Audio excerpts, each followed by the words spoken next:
What's going on, guys? Victor here, back with another Tackle Tuesday, and in this week's video I'm going to show you guys how to tie the Haywire Twist and how not to tie the Haywire Twist. Now the reason I'm going to show you how not to tie the Haywire Twist is so you don't make this fatal mistake when it comes to tying your wire. Also, if you're watching this video, the Haywire Twist is a knot or twist, I guess you could say, used to tie single strand wire. So if you guys search YouTube, there are actually countless videos on how to tie the Haywire Twist, but I'm going to put a twist to this video in itself because when you see most knot videos, it's usually the camera facing towards the person tying the knot. What I'm actually going to do is I'm going to have the GoPro mounted on my chest so that way you guys get a perspective of as if you were tying the knot yourself. So you're going to be able to see how to tie the Haywire Twist from a point of view which would be your own. I'm going to start out by showing you guys how to tie a thinner gauge wire. So for this example, I have number 3 American fishing wire. This is a brand that I trust and I've been using for years. One thing I'm going to say is that the thinner the wire gauge, the easier it's going to be to tie. Also, here's a little trick when you're dealing with single strand wire. You actually don't need pliers or anything to cut it. All you need is your hands. If I take my 2 ends of my wire and wherever I want it to be cut, I'm going to do a little loop just like this, pull it tight together, and then I'm going to work it back and forth, and keep doing it. Pulling it apart and then together, apart and then together, and then eventually what is going to happen is it's just going to kink for me. Just like that. Firstly, I'm going to show you the proper way and then I'm going to show you the wrong way. And I'm going to use the same strand and tie the good way on one side and the bad way on the other. Using my wire, I'm going to put it through the eye of my hook. I'm going to make a small loop in the eye of my hook or whatever I'm tying it to, such as a swivel. And using my left hand and now my left thumb, I'm going to take that tag end, so I'm going to make that loop. Now I'm going to use my right hand to hold the eye of the hook and the loop.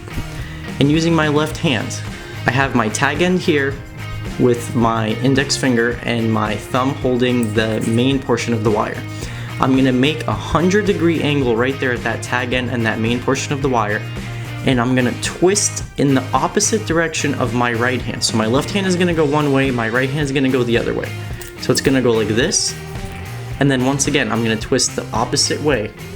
So the left hand is twisting one way, the right hand is twisting the other way. Keep in mind my right hand is holding onto the loop that I made and the eye of the hook, and my left hand is holding onto the tag end of the wire and the main portion of the wire. So I'm twisting once again, keep twisting. And what you're going to see is, let me focus in on the camera real quick.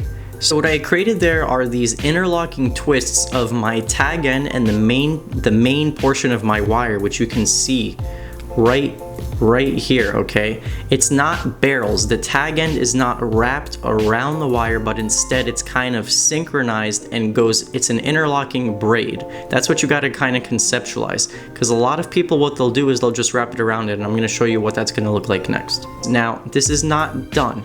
Now, to complete this, I'm going to do barrel twists. Now, with my right hand holding my hook eye and the loop that I made, and now my left hand holding the main portion of the wire and the tag end, I'm going to keep my right hand in place, and now I'm going to twist my tag end onto my main portion of my wire at a 90-degree angle.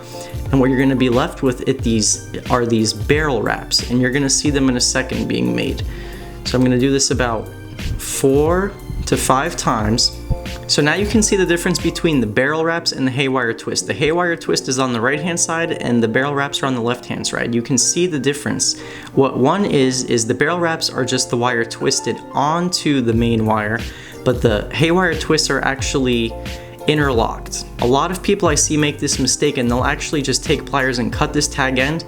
Well, that's just going to leave you a nasty thing to get pricked on.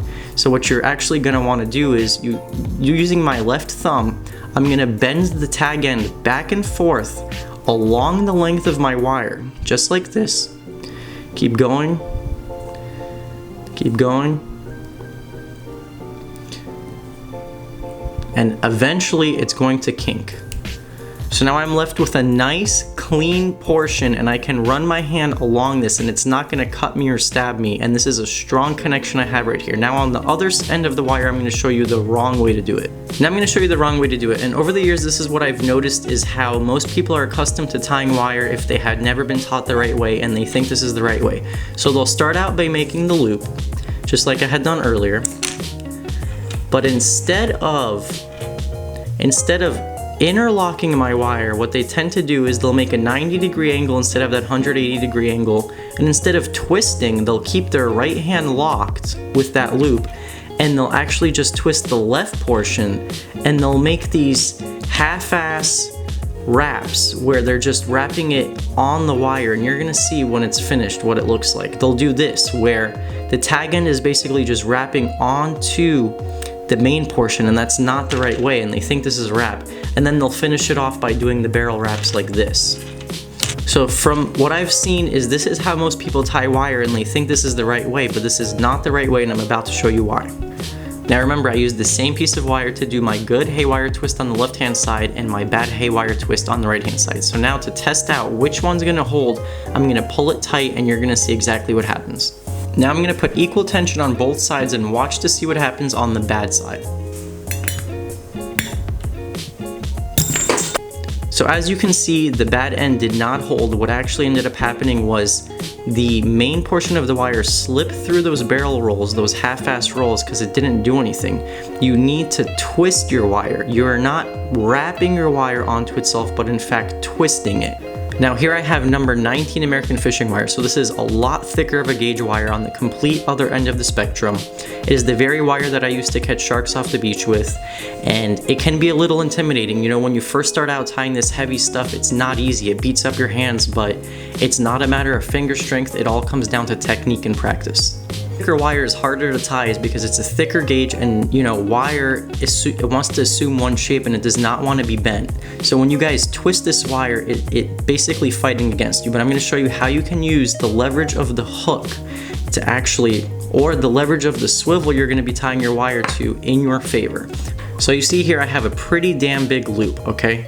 Now I'm going to take the eye of the hook and a little bit of the top of the shank and go actually through that loop. And okay, so now using my right hand, I'm going to hold the eye of the hook and this wire loop that I made. Now using my left hand, I'm going to hold where the tag end meets the main portion of the wire. And now I'm going to do the same thing where I twist in the opposite direction of my left hand and my right hand. So with that 180-degree angle, I'm going to twist with my right hand in one direction and with my left hand in the other direction. And what I'm doing is, you're going to see I'm making these interlocking wraps. You can see right there it's starting. So you can tell the difference. I'm not wrapping the tag end onto the main portion of the wire, but instead interlocking it, and that's what you need.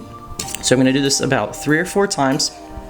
So I have 3 to 4 interlocked wraps, and you can clearly tell the difference of the barrels, like I showed you guys with that thinner gauge wire, and the interlocking wraps here.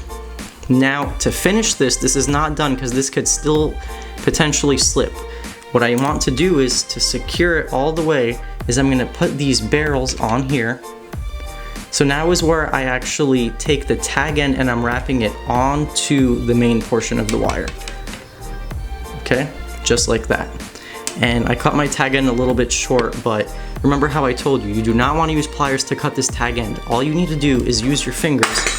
I'm going to take the tag end and I'm going to bend it back and forth along the length of the wire. And watch this, watch how easily that pops off.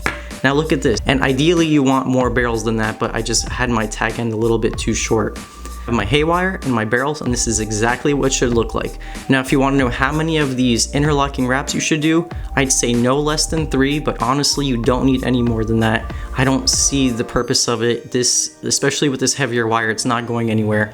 And now if I have tension coming from my hook end right here from the fish, and from the other end from the angler or the person fighting the fish, when I'm putting tension on here now, the wire's not going to slip like that thinner wire did, because you have these interlocking wraps preventing the tag end of your wire from slipping onto itself.